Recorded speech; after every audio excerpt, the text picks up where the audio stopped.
Welcome to the RSP Film Room. I'm Matt Waldman with the Rookie Scouting Portfolio. We're going to take a look at number 14, Sage Surratt, in this film room special, looking at about 12 to 13 plays of this Wake Forest wide receivers game. You can see this is a big, powerful receiver in the range of about 6'3", 215, 220 pounds.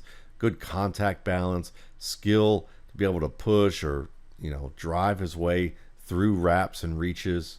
A guy that plays oftentimes on the outside, but we're going to see him here to start off in the slot right where I'm circling him, and he's going to work inside, make a pretty tough catch in traffic here.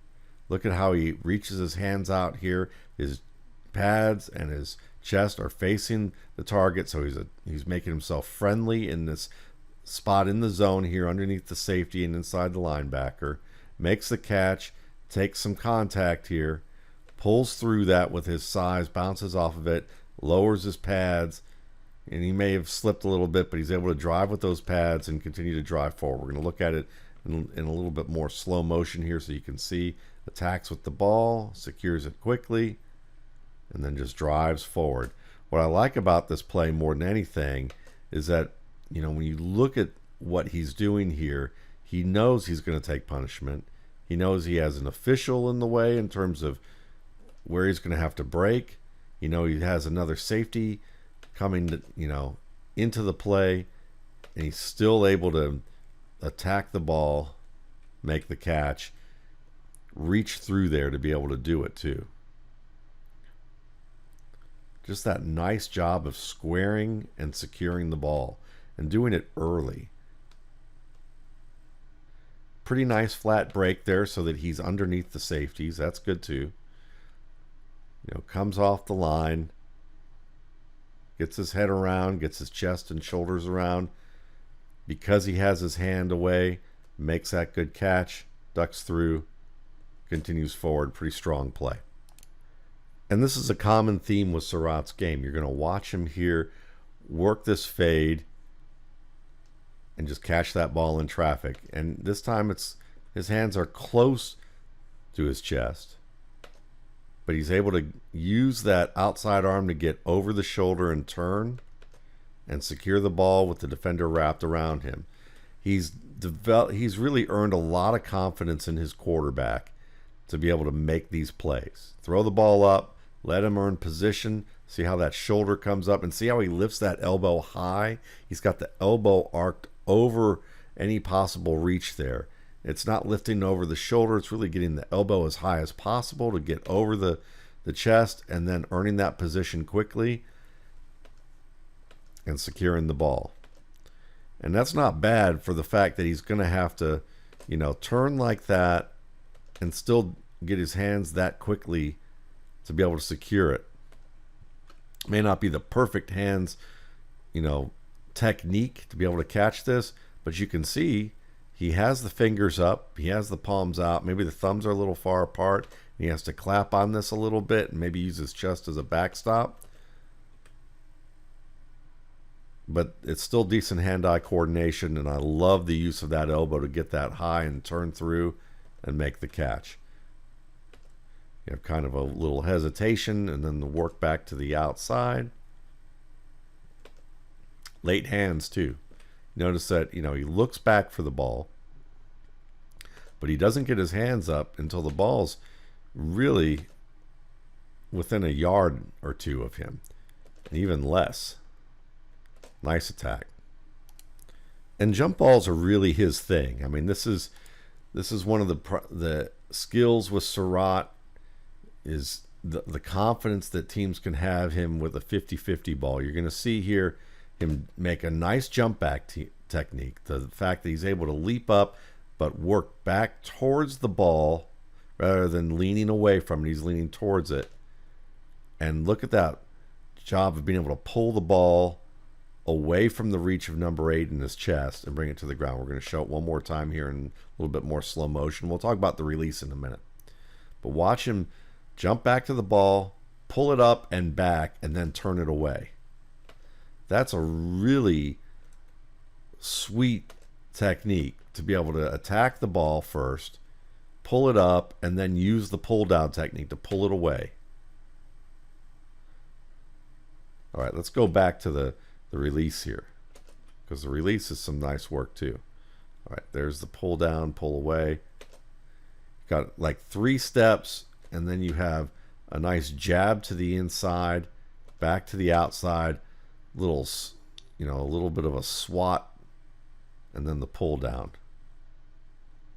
So nice use of hands and feet here, also to set up the release. That kind of 3-step stutter, a stick to the inside, and then the arm over, and that gets him the separation, just enough separation that he needs there. See the head fake too? He's very good at using head fakes with his releases. See that little dip with the head? So you're using hands, feet, and head all at once. See that little dip with the head like that? That's nice. And that allows him to get over the top. So let's see if we can get it a little bit more in slow motion for you to see. 3 steps, then there's that arm over. And I find that the usage of his hands on releases needs to be a little more violent. I mean, that's not bad. He just misses it, but he has it set up pretty well. He just misses the arm over, but he doesn't really need it because he really beats the man with that move to the inside. And he's strong enough that when the defender reaches for him anyway, he's able to kind of resist that pull through right there. And good late attack, good pull down with that ball. See how he pulls it away, turns, and even with the defender on the ball like that, watch how he just tries to hold the ball as still as possible in that situation. Don't mess with it too much as it's going to the ground. If you have it secure away from your body like that, just make sure it doesn't move. And that's exactly what he does on that play.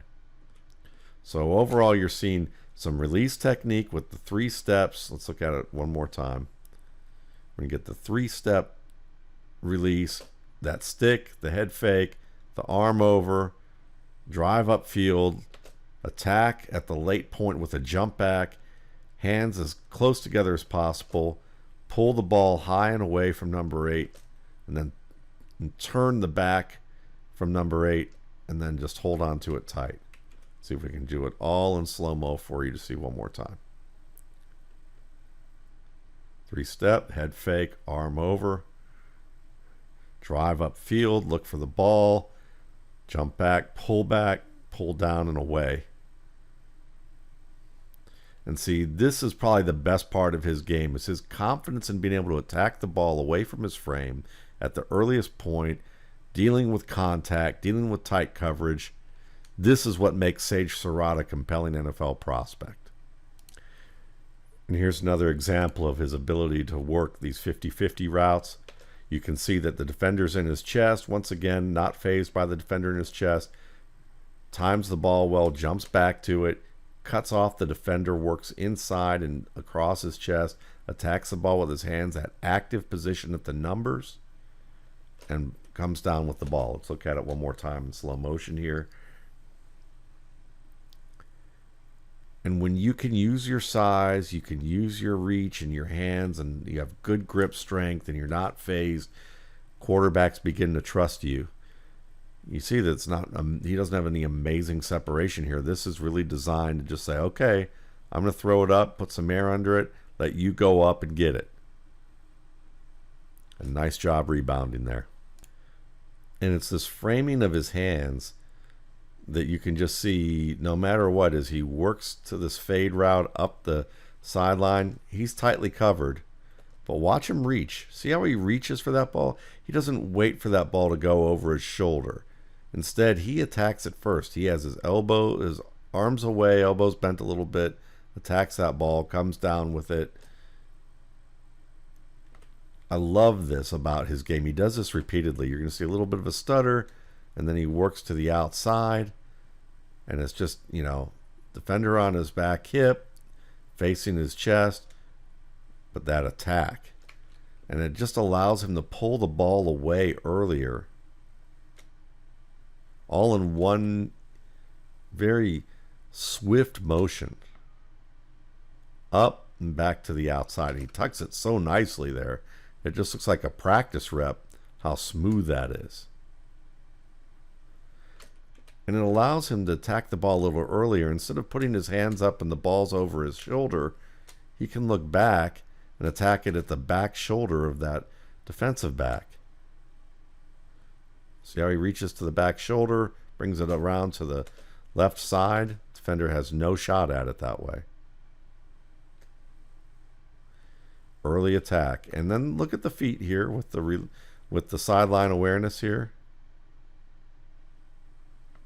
He gets 3 steps in after he catches that ball.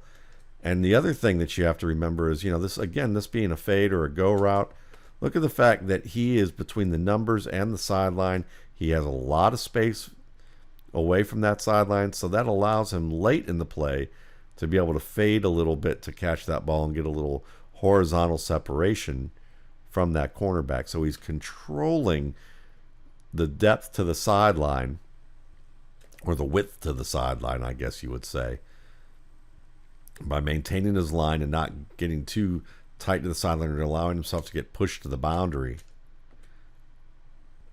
This gives the quarterback a lot more room to throw that ball over the outside shoulder with confidence, using Surratt as the gauge, and then Surratt can start to track the ball and fade towards that boundary, knowing he has plenty of room and he can do it late.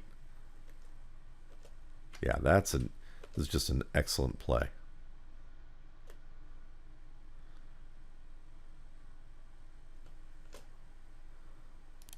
Here's another example of that early attack with the ball coming over the shoulder. He's on the left side, and he beats that safety when there's a corner blitz and just turns it upfield.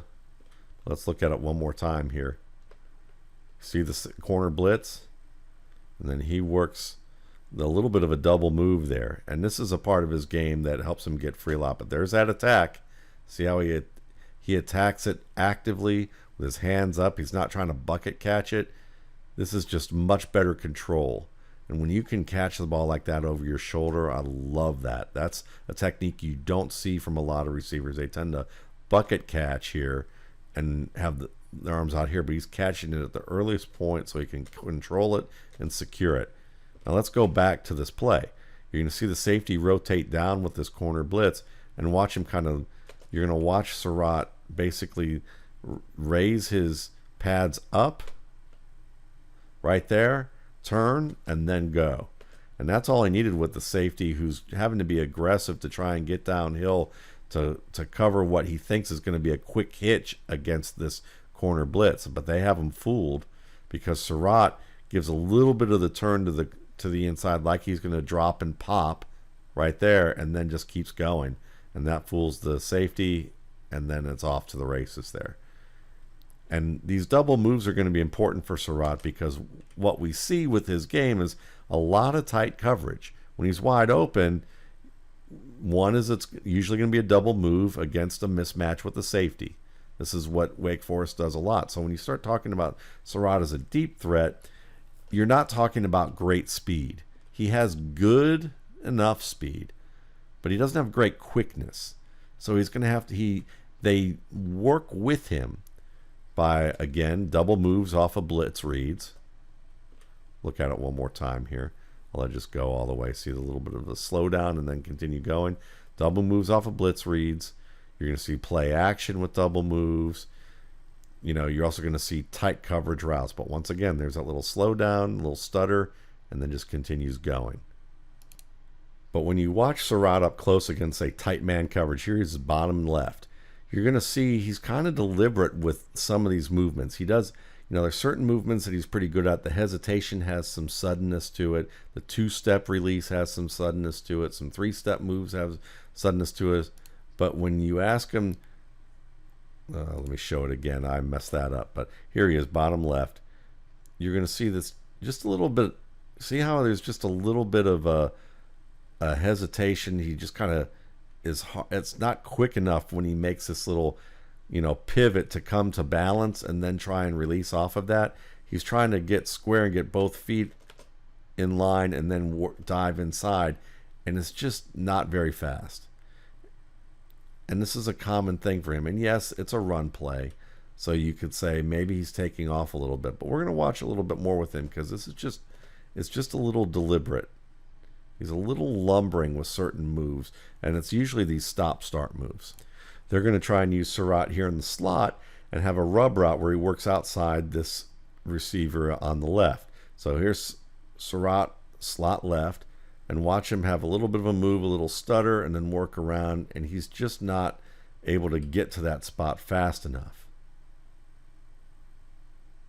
And part of it is that he looks a little bit less confident in being able to cut off number 25, and he's not sure where the ball is to track it.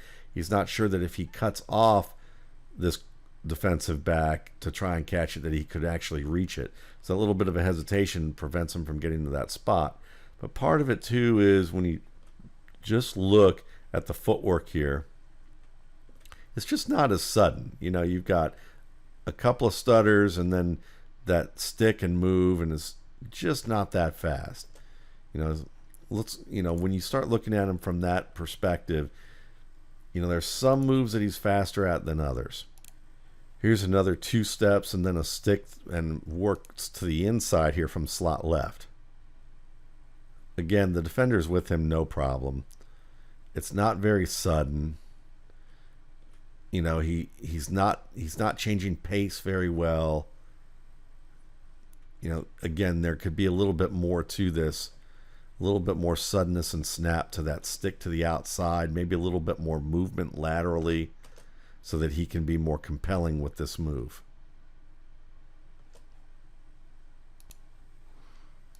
Here's Surratt bottom left. You're going to see him down here kind of come to balance with a pivot where he's got, you know, he gets both feet in front and then try and work across.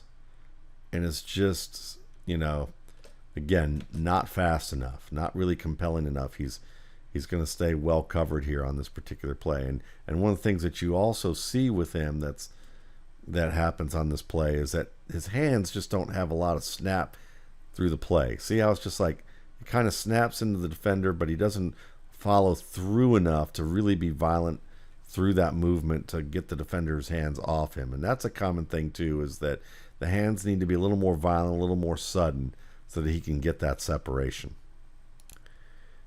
Here it is one more time. All right. So that inside arm gets a little bit hung up. And even with what he's trying to do with that arm over to kind of throw by at the top of the break, that arm isn't as violent as it needs to be. Let's see if we can see it a little bit all the way through. That's not violent. That's not violent enough. Not enough snap, not enough punch. Defender's able to stay with him all the way through. It's just a little too deliberate in terms of his turns. He needs to be quicker with that. And I just don't think he has that short area quickness to be able to do it. I don't think this is the strength of his game. So when you're asking him to face physical press man coverage early on with a quick, patient, big man who has similar size and strength like this number 27 here, he's just doesn't really have answers. So what you're talking about is maybe he's best in the slot, maybe he's best against off-man coverage, or when he's facing a smaller man where he can use his size and earn position faster, you know, or later in a play just by cutting in front and using that arm strength and hand strength. But when it's a man who's, you know, similar to his size, maybe greater quickness, he either has to get more explosive with his hands and more violent to get free, or he's going to get tied up and beaten on plays like this. This happens repeatedly in those situations. Here's an example of a play where he can get free, and it's more because he's using strength and leverage as opposed to really super quick feet or super quick hands. And this is a throw-by technique where he's going to be at the top left, work inside, dive back to the outside, and break outside. And you can see that right here, he uses that kind of arm over to throw by after he worked into the leverage of the defender and then makes the speed turn out. So dives in first, defender gets in front there, and then he slaps that arm and then uses the arm bar to kind of hold the defender off at the top of the break. But first, it's about working inside. And when you're doing a throw by or setting up a throw by, you're not doing anything special with your feet. You're just kind of working inside, getting the defender to think that he can follow you and you didn't have a good release.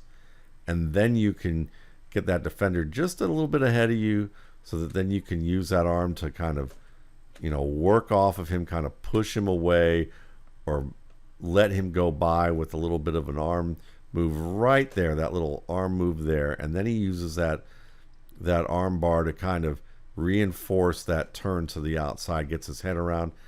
Now, I like the throw by. The throw by is good, and it's a good technique for Surratt because, again, he's using his length, he's using his strength, he's getting the defender to buy into the fact that he doesn't have great feet, because the defender already knows that. If you study Surratt, you realize he's not super quick, not great change of direction, so you can buy into that, and then he can, he's more of a linear route runner, so you can buy into that, and then he can use these skills to get outside. But what I don't like about this is he needs to snap the turn on the speed break a little bit more, because instead he uses the arm bar, and he shouldn't. Really what you want to see is just a quick speed turn here, and he doesn't really snap that off as much as he could.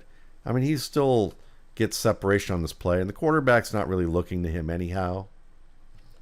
And he does break back to the ball a little bit with that line, but he could snap that turn just a little bit more.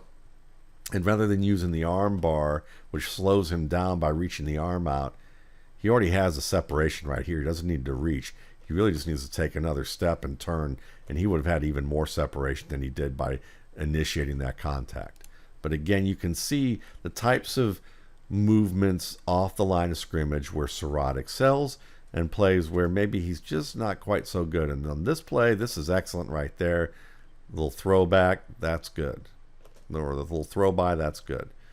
Some of these moves with your feet where you have to be a little bit more sudden, not as good with that. So, work off of your strengths, and they do that a lot with him.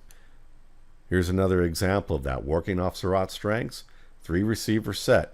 Middle trips man right here. That means he's guaranteed he's got a safety or some off coverage here, and he uses a nice hip shift and a little bit of a pace slow down against the inside safety. Watch him work against that inside safety. A little stall, turn, look inside, blows right by the safety because the safety is expecting a different play. But you can see a little slow down and then turns upfield. Once again, slows down, catches the ball, pulls through. But watch this little stutter here. Right here. And see how he kind of looks in. He brings the pads up. Bringing the pads up is a tip-off that you're going to break. And it usually gives, especially in the college game, the defender's going to think, oh, you bring the pads up, you're getting ready to, you're tipping off that you're about to slow down and stop. So he jumps that, and then Surratt accelerates, goes right by.